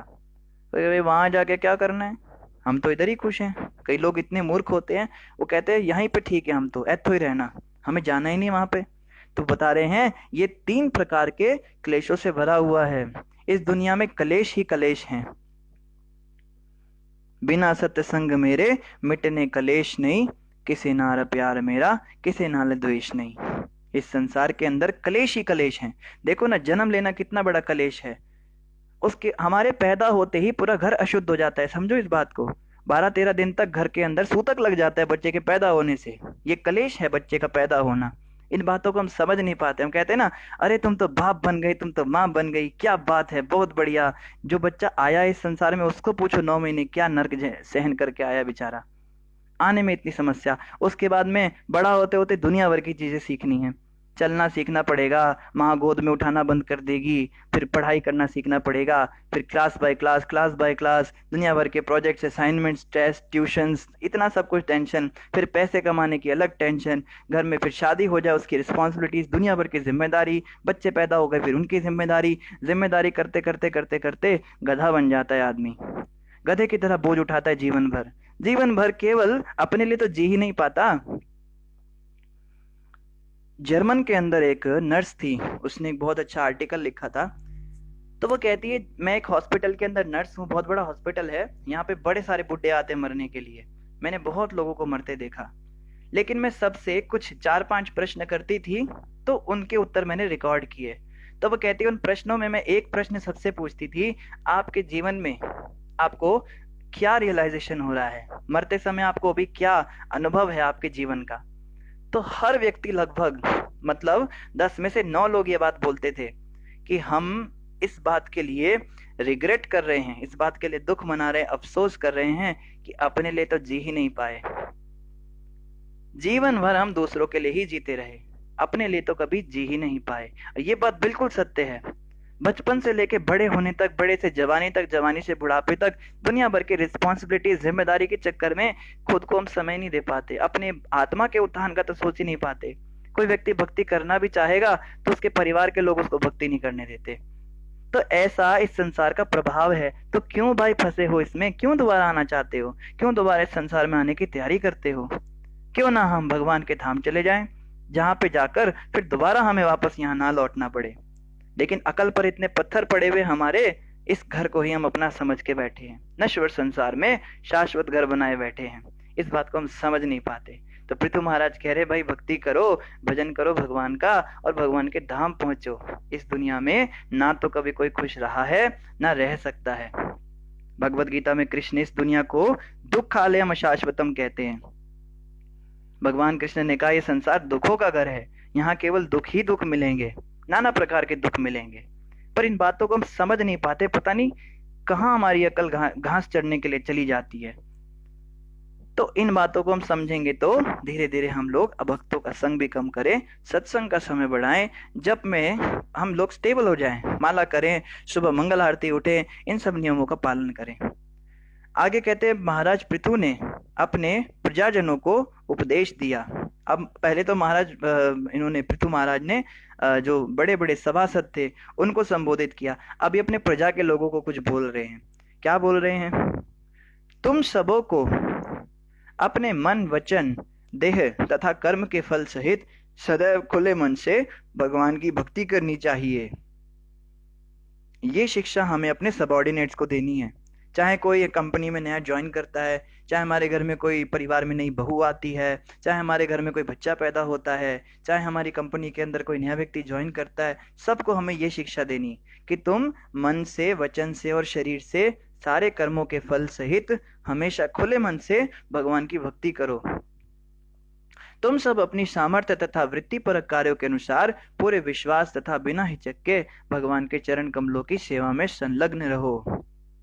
मैं चाहता हूं या मैं चाहती हूं, तुम जो है जैसा भी तुम्हारा इंटरेस्ट है, तुमको क्या करना अच्छा लगता है। देखो प्रचारक को ना बहुत खुले विचार का होना चाहिए। प्रचारक जो होते हैं ना वो लकीर के फकीर हो जाते हैं। नहीं नहीं यही करना पड़ता है, मंदिर में आना है, यहाँ उठना है, इधर बैठ के माला करना है, उधर जाना है, प्रसाद लेना है, निकल जाना है बस। कोई कहे प्रभु जी मेरा ना इंटरेस्ट उस चीज में होता है, कोई कहे मेरे को गार्डनिंग में इंटरेस्ट। नहीं नहीं नहीं नहीं, गार्डनिंग फार्डनिंग छोड़ो, ये कोई चीज है क्या करने की? अरे भक्ति करो, मन को भक्ति में लगाओ। गार्डनिंग करते हो, ये सब क्या उल्टे सीधे काम। चलो आना है, इधर जूता उतारना है, उधर जाके माला जपना है, बैठ के आरती करना है, वहां प्रसाद लेना है, फिर निकल जाना है। तो हमें लकीर का फकीर नहीं बनना है। प्रचारक को होना चाहिए कि जिस व्यक्ति का जिस चीज में इंटरेस्ट है उसको उसी चीज में लगाए। अब उसको गार्डनिंग में इंटरेस्ट है तो उसको बोलो अच्छा गार्डनिंग करते हो, ऐसा करो आप ना तुलसी के वृक्ष लगाओ खूब सारे, और यहाँ मंदिर में ठाकुर जी की सेवा के लिए फ्रेश तुलसी के पत्ते रोज सुबह लाया करो। हमें दिन भर में उनको भोग लगाना होता है और हम ऐसा करते हैं। तुम सुंदर सुंदर फूल उगाओ और उन फूलों की माला गूंथ के और लाके उनको चढ़ाओ, भगवान को चढ़ाओ। जो जिसका इंटरेस्ट है उसको उस तरह से सेवा में लगाना, ये बहुत बड़ी कला है। इसलिए हर कोई प्रचारक नहीं बन पाता। कई लोग प्रचारक के नाम पे ऐसे बन जाते हैं, भक्तों को जोड़ने के बजाय तोड़ते ही हैं बस। अच्छे खासे भक्त मंदिर आ रहे होंगे, उनको पता नहीं क्या पट्टी पढ़ा देंगे, सब टूट जाते हैं और उनको लगता है कि वो बहुत प्रचार कर रहे हैं। और बाद में उनको बोलो तो कहेंगे हमारी क्या गलती थी, हम तो अच्छी बात ही कर रहे थे, उन्हीं का दिमाग खराब था, वो चले गए छोड़ के। तो हमें देखना है किसका कितना इंटरेस्ट है किस चीज में। मान लो किसी का गाने में इंटरेस्ट है तो उसको कीर्तन की सेवा दे दीजिए। तुम डेली यहाँ पे आधा घंटा आके कीर्तन किया करो, ठाकुर जी को सुनाया करो। किसी को सिलाई बुनाई का शौक है तो बोलो भगवान की ड्रेसेस बनाओ, भक्तों की ड्रेसेस बनाओ, उनके लिए कपड़े बनाओ। किसी को कुकिंग में इंटरेस्ट है, किसी को ड्राइविंग में इंटरेस्ट है, किसी को शॉपिंग में इंटरेस्ट है, तो उसको बोलो हमें भगवान के लिए एक्सेसरीज खरीदने होते हैं, भगवान की कटोरियाँ खत्म हो गई या भगवान के लिए घी खत्म हो गया, सब्जियां खत्म हो गई, आप थोड़ा ला सकते हो, तो बड़ी खुशी खुशी लाएंगे शॉपिंग के इंटरेस्ट वाले। जिसका जिस चीज में इंटरेस्ट है वो भगवान की सेवा कर सकते हैं। इस प्रकार से इस बात को हमें लगाना है उनको सेवा में। और आगे कह रहे हैं तब निश्चय ही तुम अपने अपने जीवन उद्देश्य प्राप्त करने में सफलता प्राप्त करोगे। इस प्रकार से क्या होगा, तुम्हारा परम कल्याण होगा। डिम्पल जी ने चांद और बादल भेज दिए। ठीक है डिम्पल जी, समय हो गया धन्यवाद। तो इन्हीं शब्दों के साथ आप सभी का धन्यवाद। आप सभी भक्त बहुत लेट आते हैं, हमने देखा शुरुआत में सब भक्त नहीं आए थे। आप सभी से प्रार्थना है आप समय पे आने का प्रयास करें, जिससे कि कुछ भी छूटे ना। अगर बीच में कुछ छूट जाएगा तो फिर फ्लो नहीं बन पाएगा ना। तो आप सभी भक्त समय पे आएंगे तो बहुत अच्छा रहेगा। तो किसी भक्त का कोई प्रश्न हो तो आप कमेंट पर अवश्य अपना प्रश्न पूछ सकते हैं। और जितने भी भक्तों ने हरे कृष्णा और दंडवत प्रणाम कहा है, आप सबको हमारी ओर से भी हरे कृष्णा दंडवत प्रणाम। समृति माता कह रही है दूषण ज्ञान का क्या अर्थ है? माता दूषण ज्ञान हमने कहाँ बोला? दूषित ज्ञान होता है। दूषित ज्ञान का मतलब होता है जो ज्ञान दूषित हो जाए, उल्टी सीधी बातें बोलते। दूषित ज्ञान के दो मतलब होते हैं, एक तो जो ज्ञान को दूषित कर दे, जैसे एक गुरु ने अपने शिष्य को बताया बेटा भगवान की भक्ति ऐसे करनी चाहिए, उस शिष्य ने थोड़ी अपनी बात मिक्स करके फिर अपने शिष्य को और कुछ खिचड़ी बना के सुनाई, उसने और खिचड़ी बनाई, करते करते करते करते बात ही बिल्कुल उल्टी पुल्टी हो गई। उसको कहते हैं ज्ञान को दूषित कर देना। जैसे भगवान कहते हैं ना गीता में, सकाले न महता योगो नष्ट परंतपा। अर्जुन, ज्ञान तो मैंने सूर्य देव को दिया था, लेकिन शिष्य परंपरा के द्वारा क्या हुआ, समय के साथ ये ज्ञान छिन्न भिन्न सा हो गया। शिष्य के शिष्य अपने सुनाते जा रहे हैं तो वो चेंजेस करते हैं, इसको कहते हैं ज्ञान दूषित करना। और दूसरा इसका अर्थ होता है दूषित ज्ञान, जिस ज्ञान से हमारे अंदर दोष उत्पन्न हो जाए, इसको अज्ञान कहते हैं। जो हमें स्कूलों में पढ़ाई कराई जाती है, जिसमें हमें सिखाया जाता है लोगों की जेबें काटो और सुखी हो जाओ, आनंद करो, तुम बस अपना पैसा कमाओ, अपनी मौज मस्ती करो, दुनिया की टेंशन मत लो, दुनिया जाए भाड़ में, ऐसी बातें जो करते हैं इसको भी दूषित ज्ञान कहते हैं। माता समृति माता आगे कह रही है, भगवान कई साथ शांत संबंध का क्या अर्थ होता है?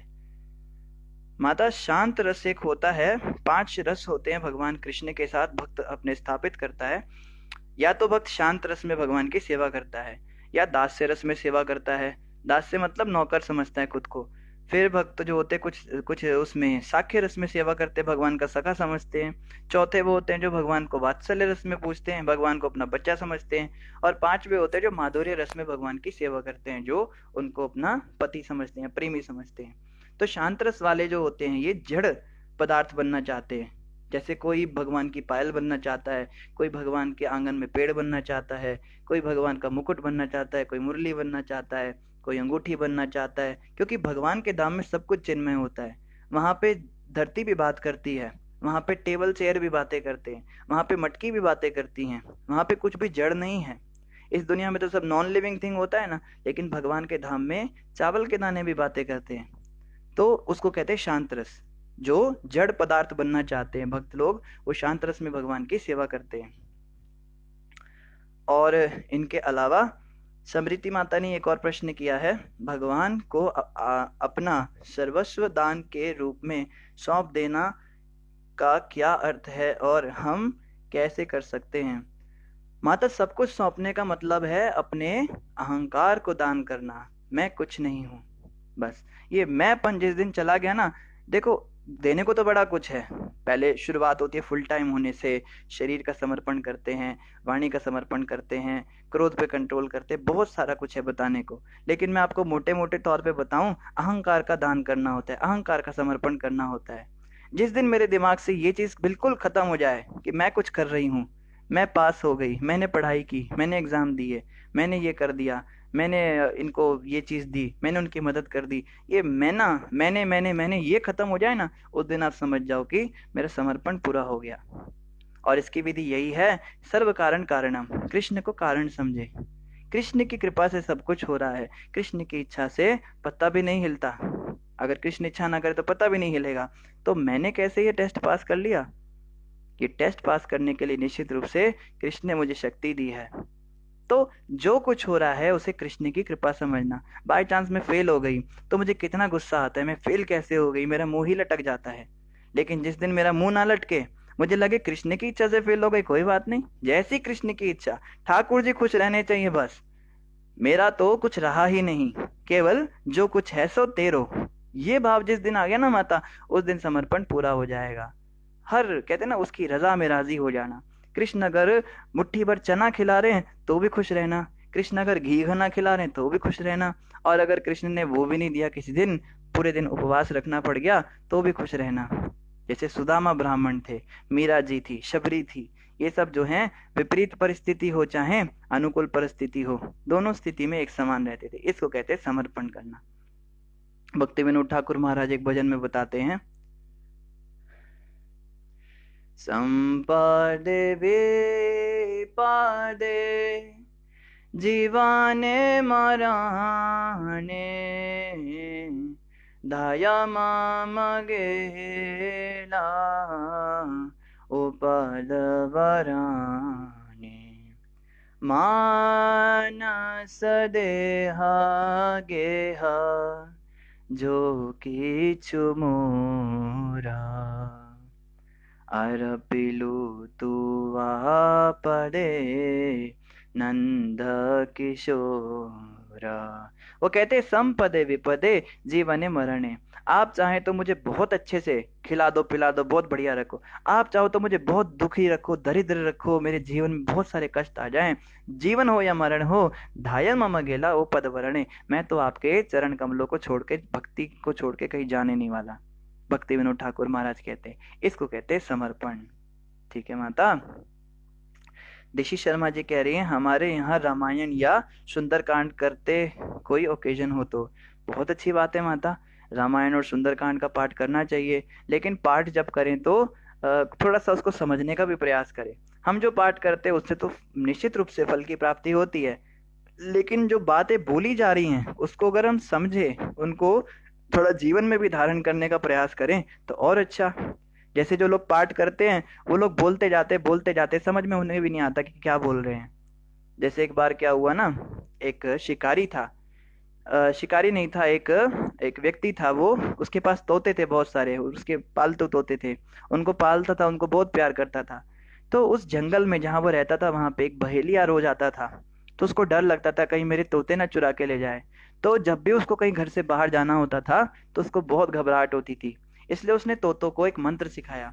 उसने बोला, तोतो मेरे प्यारे तोते तुम सब बोलो, बहेलिया आएगा। तोते कहते बहेलिया आएगा। कहता है दाना डालेगा, बोले दाना डालेगा। कहता है जाल बिछाएगा, जाल बिछाएगा, जाल में फंसना नहीं, जाल में फंसना नहीं। बोल लिया, याद कर लिया। बहेलिया आएगा, दाना डालेगा, जाल बिछाएगा, जाल में फंसना नहीं। बहेलिया आएगा, जाल बिछाएगा, दाना डालेगा, जाल में फंसना नहीं। अब दिन रात ये तोते इसी बात को रटने लगे। रटते रटते एक दिन क्या हुआ, सचमुच में बहेलिया आ गया। बहेलिये ने जाल बिछा दिया, दाना भी डाल दिया। तो ये तोते सोचने लगे कि चलो चल के दरे दाने खा के आते हैं। अब इनको मतलब तो पता नहीं था बोल क्या रहे हैं, रट्टा मार रहे थे। ये सारे के सारे जाल में फंस गए और बहेलिये ने जाल बंद कर दिया, उनको ले जा रहा है। और आपको पता है जाल के अंदर सारे तोते क्या बोल रहे हैं, बहेलिया आएगा, जाल बिछाएगा, दाना डालेगा, जाल में फंसना नहीं, बस ये बोले जा रहे हैं। तो ऐसे रटने का क्या फायदा बताइए।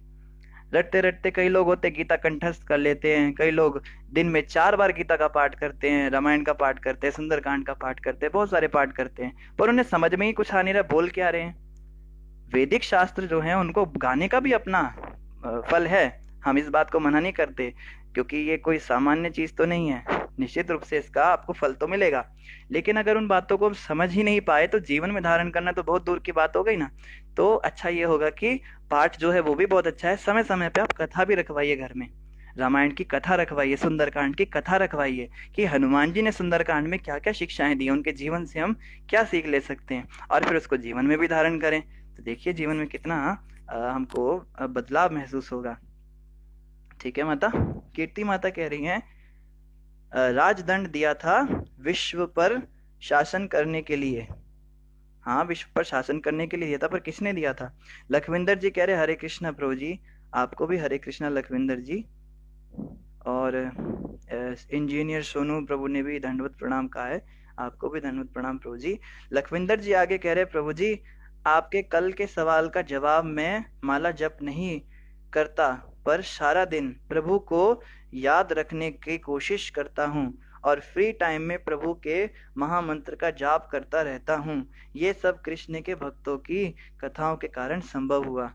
लखविंदर जी आपका बहुत बहुत धन्यवाद। आप ऐसे ही लगे रहिए भक्ति में, धीरे धीरे इस महामंत्र के जाप को बढ़ाते जाइए और कथा सुनते रहिए रोज, है ना, कथा में जरूर आइए, तो इससे धीरे धीरे आपकी भक्ति बढ़ेगी। हमें बहुत अच्छा लगा जान के कि आप भक्ति में आगे बढ़ रहे हैं। अनीता माता कह रही है प्रभु जी आई ऑलवेज लिसन टू गुरु महाराज जी एट मॉर्निंग आफ्टर डूइंग मंगला आरती। धन्यवाद अनीता माता। बाकी सब भक्तों से भी प्रार्थना है, स्वरूप सिद्ध भक्त जब बोलते हैं तो वो अपने अनुभव से बोलते हैं, इसलिए आप गुरु महाराज के, प्रभुपाद जी के प्रवचन अवश्य अवश्य सुनिए, इनसे बहुत लाभ होगा। और निधि माता भी कह रही है प्रभु जी मैं भी गुरु महाराज जी का लेक्चर सुनती हूँ। धन्यवाद निधि माता, बहुत अच्छी बात है। अनीता माता आगे कह रही है प्रभु जी व्यास देव जी ने पहले ही बता दिया कि प्रजा का पाप राजा को लगता है, तो आज के नेता का क्या हाल होगा, ये तो कोई नियम नहीं करते। अनीता माता हम तो सोचते हैं पता नहीं कौन से नरक में जाके गिरेंगे, क्योंकि प्रजा ही इतनी अभद्र काम करने वाली, प्रजा में कितने गंदे गंदे काम हो रहे हैं आज। तो इन राजनेताओं का तो बहुत बुरा हाल होने वाला है, इसमें तो कोई संशय नहीं है। ये खुद भी नास्तिक हैं और इनके सारे प्रजाजन भी नास्तिक होते हैं। लखविंदर जी कह रहे प्रभु जी बिना पूछे सवालों के जवाब मिल जाते हैं। मैं भी ये सोचता था कि बाकी देवी देवता नाराज हो जाते होंगे। अच्छा, आपके साथ भी ऐसा होता था? चलो, आपको भी आपके प्रश्न का उत्तर मिल गया आज। दिशी माता कह रही है प्रभु जी रिलेशन में तो ज्यादा ऐसे ही हैं जो प्योर डिवोटीज नहीं हैं, फिर क्या करे, किस किस से दूर रहें? माता, इस प्रश्न का उत्तर हमने दे ही दिया पीछे। हमने क्या दिया, पृथु महाराज ने दे दिया कि इन लोगों से नाता तोड़ने से अच्छा है भगवान के साथ अपना नाता जोड़ते जाएं। भक्तों के साथ समय को बढ़ाना है, कथा श्रवण में, जप कीर्तन में और भागवत पढ़ने में, सत्संग करने में, इन चीजों में अपने समय को बढ़ाते जाना है। इससे क्या होगा, ऑटोमेटिक उन लोगों के संग जो है हमारा आनंद जो है खत्म हो जाएगा। जब हमें यहाँ पे आनंद आना शुरू होगा तो वो आनंद अपने आप खत्म हो जाएगा। अभी जैसे कोई व्यक्ति मुरमुरा खाता है और आप कहते हो भाई वो मुरमुरा खाता है, उसकी मुरमुरा खाने की आदत जो है वो अच्छी नहीं, उसको छुड़ाना है, तो कोई कितना उसको खाना कंट्रोल करेगा, बोलेगा मत खा मत खा, फिर भी खाएगा। तो बेस्ट क्या है, उसके मुंह में जाके एक दिन गुलाब जामुन डाल दो। अब जब उसको स्वाद ही आ गया गुलाब जामुन का तो वो मुरमुरा खाएगा ही नहीं। तो ये फॉर्मूला काम करता है दिशी माता। जब हम भक्ति में रस का अनुभव करते हैं, भगवान के भक्तों के साथ कथा श्रवण में रस का अनुभव करते हैं, महामंत्र के जप में रस का अनुभव करते हैं, तो ऑटोमेटिकली वो जो सस्ते से रस हैं वो रस है ही नहीं, वास्तव में वो विकृत चीजें हैं, जो गंदी गंदी बातें, पॉलिटिक्स की बातें और इधर उधर की गंद बोलती हैं, औरतें आपस में चिट चैट करती हैं या आदमी लोग भी आपस में बेकार की बातें करते हैं, उसमें अपने आप ही रस आना बंद हो जाएगा, है ना। ये भी रास्ता अच्छा। रवि सिंह जी कह रहे हैं राधे राधे राधे राधे राधे राधे राधे राधे राधे राधे, बहुत सारे राधे लिखे इन्होंने। धन्यवाद रवि जी आपका, आपने राधा नाम का जप करा दिया। अनीता माता आगे कह रही है प्रभु जी my daughter goes to school and her mind changes negative and when she starts chanting then she again becomes positive. बहुत अच्छी बात है अनीता माता। दिन भर हमारा मोबाइल जब काम पे हम ले जाते हैं तो वो डिस्चार्ज हो जाता है, फिर रात को जब हम चार्जिंग पे लगा देते हैं फिर से चार्ज हो जाता है। ये भी ठीक है ना। बैटरी को चार्ज करना जरूरी है ना। आध्यात्मिक चार्जर ही तो है भागवतम क्लास और ये जो हरि नाम का जप है। इन चीजों को करने से हम स्पिरिचुअली चार्ज हो जाते हैं। अभी तो देखो कितना अच्छा ज्ञान आ गया ना आप सभी भक्तों में। अभी रात को सोएंगे तो भगवान के सपने देखेंगे, अच्छा अच्छा सोचेंगे, फिर दिन भर काम करेंगे, उल्टे सीधे लोगों के साथ रहेंगे, फिर डिस्चार्ज रहेंगे, फिर रात को थोड़ा कथा सुन लिया। तो ये बहुत जरूरी है, रेगुलर चार्जिंग होते रहनी चाहिए। इसलिए छुट्टियां मारना बंद कर दीजिए सभी वक्त। जो लोग छुट्टियां मारते हैं आप सब डेली आइए, इससे क्या होगा, हमारा स्पिरिचुअल चार्जर बना रहेगा।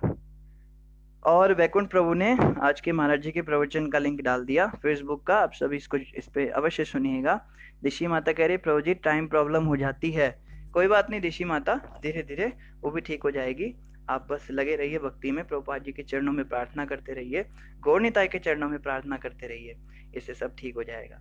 समृति माता कह रही प्रभु जी canto 2 chapter 7 there is a shloka there is written दूषण ज्ञान। एक मिनट माता देखना पड़ेगा, एक मिनट। कैंटो 2 इसको तो बाद में देखना पड़ेगा, हम आपको पर्सनली बता देंगे कभी आप मंदिर आइएगा। इंद्र कुमार जी कह रहे प्रभु जी मुझे माला चाहिए अपनी वाइफ के लिए, मंदिर बंद है, ऑनलाइन ला सकते हैं? इंद्र जी आपको हम माला वो कर देंगे, कुरियर कर देंगे। आप हमें मैसेंजर पे मैसेज करके अपना एड्रेस दे दीजिए, जब माला हम भगवान के चरणों में लगाकर आपको आपके एड्रेस पर भेज देंगे। अगर आप अमृतसर के आसपास रहते हो तो आप अमृतसर में इस्कॉन टेम्पल में आ सकते हो, ये मंदिर खुला है। अनीता माता कह रही प्रभु जी संत रस शांत रस में गौ माता भी है क्या? नहीं माता, गौ माता नहीं है। गौ माता इसलिए नहीं क्योंकि वो जड़ नहीं, वो चेतन है ना। जड़ जड़ जितने भी होते हैं, जैसे पेड़ हो गए जो चल नहीं सकते, है ना। जड़ मतलब जो चल, जैसे गजरा हो गया या अंगूठी हो गई, नॉन लिविंग थिंग, या फिर पेड़ पौधे, बस ये लोग जो है ये शांत रस में होते हैं। गौ माता तो वात्सल्य रस में आ गई, नहीं, वो तो दूध देती है भगवान को, दूध पिलाती है, माँ बन गई उनकी। कीर्ति माता कह रही है प्रभु जी हमारे टेम्पल बलराम जी की एक्सपेंशन है, तो इस तरह बलराम जी शांत रस में सेवा करते हैं। बहुत धन्यवाद माता जी। हमारी कीर्ति माता हमें फैक्ट्स देती हैं, स्पिरिचुअल फैक्ट्स बताती हैं बहुत सारे। तो जो हमारे जैसे धाम है, वृंदावन धाम क्या है ना, वास्तव में बलराम जी की पीठ ही है जिसके ऊपर हम चलते हैं, हम देखो वृंदावन धाम के ऊपर जब चलते हैं, उस पे थूकते हैं या उस पे गंदमंद करते हैं, तो हमें सोचना चाहिए बलराम जी की पीठ के ऊपर हम ये सब काम कर रहे हैं। और जितने मंदिर हैं भगवान कृष्ण के, ये सब भी बलराम जी के ही विस्तार हैं। भगवान कृष्ण के जो बर्तन होते हैं, जब हम बर्तन मांजते मांजते गिरा देते हैं, बर्तन तोड़ देते हैं, झुलाते झुंझलाते हुए इधर उधर फेंकते हैं, या घंटियां बजाते बजाते तोड़ देते हैं, या दीप जो है काले गंदे गंदे पड़े रहते हैं हमारे घर में, कृष्ण की पूजा में जितना भी सामग्री हम प्रयोग करते हैं, ये सब बलराम जी का विस्तार होती है। इसलिए कहा जाता है इनको साफ सुथरा चमका के रखना चाहिए, भगवान के वस्त्र वगैरह। तो ये शांत रस हो गया। तो इस प्रकार बलराम जी शांत रस में भगवान की सेवा करते हैं। एवं ढोलक, मृदंग, हारमोनियम, जितनी भी वस्तुएं हैं, ये सब बलराम जी की विस्तार होती हैं। तो इसको कहते हैं शांत रस। धन्यवाद कीर्ति माता। दिशी माता आगे कह रही है, तन मन धन सब कुछ तेरा, तेरा तुझको अर्पण, क्या लागे मेरा। बहुत अच्छी बात है माता। कीर्ति माता आगे कह रही है, महाप्रभु जी के विवाह के समय नित्यानंद प्रभु उनके जनेऊ बन जाते हैं, तो यहाँ भी वे शांत रस में सेवा करते हैं। बहुत अच्छे अच्छे फैक्ट्स आप बता रहे हो माता, धन्यवाद आपका। वैकुंठ प्रभु कह रहे हैं, इंद्र कुमार जी आप गोविंदा स्वीट शॉप। अच्छा, इंद्र कुमार जी लगता है उधमपुर में रहते हैं। इंद्र कुमार जी आप वैकुंठ प्रभु से संपर्क कर लीजिए, वो आपको माला पकड़ा देंगे। मुनीश महाजन भी हरे कृष्ण का जाप करे, धन्यवाद प्रभु जी। डिम्पल कश्यप जी कह रहे, प्रभु जी हरे कृष्ण कृष्ण कृष्ण हरे हरे, हरे राम राम राम हरे हरे, हरे कृष्ण करके प्रभु जी सुना दीजिए, धन्यवाद जी। डिम्पल जी कथा के एंड में जय राधा माधव और हरे कृष्णा भी सुनाएंगे। कीर्ति माता ने सही जवाब दिया, यमराज, बिल्कुल सही जवाब। यमराज जी ने वो राजदंड दिया था। आप में से किसी भक्त ने प्रश्न का तो जवाब ही नहीं दिया। आप लोग तो बड़े सारे प्रश्न करते रहते हो, पर हम जो प्रश्न करते हैं उसका भी तो उत्तर देना चाहिए ना। तो राजदंड जो दिया था पृथु महाराज को, वो यमराज जी ने दिया था। धन्यवाद कीर्ति माता। और इनके अलावा आदित्य जी कह रहे हैं दिशी शर्मा जी को कि यहाँ भी आप ठीक है जो भी बोल रहे हैं ये। ममता श्रीवास्तव जी कह रहे हैं, बेटा तुम्हारी बोली बड़ी प्यारी है भागवत कथा की वजह से, हरे कृष्णा। धन्यवाद ममता माता। आपको इतनी बोली प्यारी लगती है, आप रोज आया करो ना, बीच बीच में आप छुट्टी मार देते हो, तो ऐसा नहीं करना चाहिए। तो धन्यवाद आपका, आप आते रहिए। और इनके अलावा जो है ममता माता ही कह रही, मेरे पास भी माला भेज दो, एक है पति करने लगते हैं। ममता माता अपनी माला पति को क्यों देते हो? अपनी माला हमें किसी को नहीं देनी चाहिए, जो माला हमारी है उस पर हमें स्वयं ही जाप करना चाहिए। आपके पति देव के लिए एक और माला भिजवा देंगे, आप अपना एड्रेस हमको मैसेज कर दीजिएगा। तो इन्हीं शब्दों के साथ आप सभी का धन्यवाद। ग्रंथराज श्रीमद् भागवतम महापुराण की जय, जगत गुरु श्रील प्रभुपाद की जय, गौर भक्त वृंद की जय, श्री गुरु महाराज की जय। हरे कृष्णा। तो अभी हम जय राधा माधव गाएंगे निधि माता का, और डिम्पल जी के लिए हरे कृष्णा भी गाएंगे। जय राधा माधव कुंज बिहारी, गोपी जन वल्लभा गिरिवर धारी, यशोदानंदन ब्रज जन रंजन, जमुना तीरावन चारी। जय राधा माधव कुंज बिहारी, जय राधा माधव कुंज बिहारी। हरे कृष्णा कृष्ण कृष्ण हरे हरे, हरे राम राम राम हरे हरे। हरे कृष्णा। सभी का धन्यवाद।